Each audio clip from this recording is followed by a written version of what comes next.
la connaissez peut-être pas, mais d'une certaine manière, elle nourrit la Côte d'Ivoire. Irielou Colette, bonsoir. Bonsoir, ma fille Justine. Vous êtes la présidente de la Fédération nationale des sociétés coopératives du vivrier de Côte d'Ivoire et vous représentez des milliers d'agriculteurs. D'une certaine manière, vous êtes intéressée par le sujet de cette émission, l'assurance agricole. Alors, première question, est-ce que vous avez déjà souscrit à une assurance agricole? Merci. On n'est pas inscrit au niveau de l'assurance agricole parce que nous avons contacté beaucoup d'assurances et dans ce sens, et ils ont toujours dit qu'ils ne sont pas prêts à assurer les champs agricoles du vivrier de Côte d'Ivoire.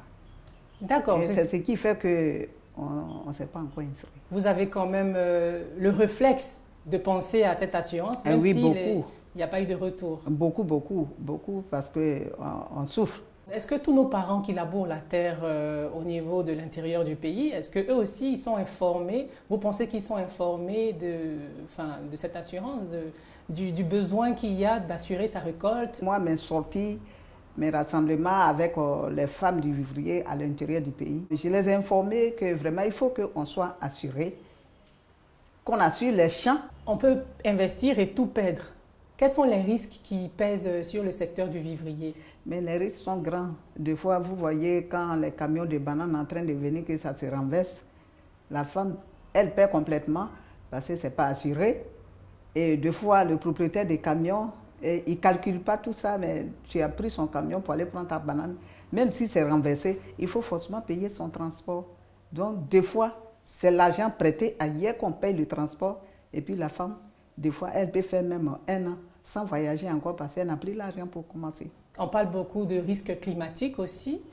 Il existe certaines assurances qui couvrent ces risques-là. Est-ce que vous pensez que c'est une bonne chose? Mais c'est une très bonne chose et il faut qu'on ait la communication dessus. Alors maintenant, on va parler moins d'assurance, mais toujours d'argent. On le sait, l'un de vos combats, c'est la lutte contre la vie chère. Mais on le remarque sur nos marchés, le prix des denrées, des légumes, du maraîcher fait un peu le yo-yo. Aujourd'hui, c'est haut, demain, c'est bas. Les prix ne sont pas harmonisés. Comment on explique ça? Bon, ce qui explique ça, c'est simple. Aujourd'hui, nous avons parlé tout de suite du climat. Et la production vivrière, ça doit forcément se faire avec la pluie. Ou s'il n'y a pas la pluie, il faut les systèmes d'irrigation en Côte d'Ivoire. Mais est-ce qu'il ne faut pas produire plus aussi? Oui, il faut produire plus, mais produire plus aujourd'hui, il faut forcément un système d'irrigation. Sinon, tu peux faire grand champ, mais s'il n'y a pas de pluie, tout peut mourir en 1 jour. Et puis il faut la formation des paysans, parce que les produits qu'on prend pour traiter les champs du vivrier, c'est compliqué 2 fois, que comme on ne sait pas lire écrit, il y a des denrées, il y a des produits qu'on prend pour traiter la tomate. Alors, ça ne doit pas... On ne doit pas prendre ça pour traiter la tomate et la tomate meurt. Mais pour produire plus et sain, est-ce qu'il ne faudrait pas aussi être accompagné? Est-ce que les banques vous accompagnent? Ça, c'est une autre montagne qu'on va surmonter.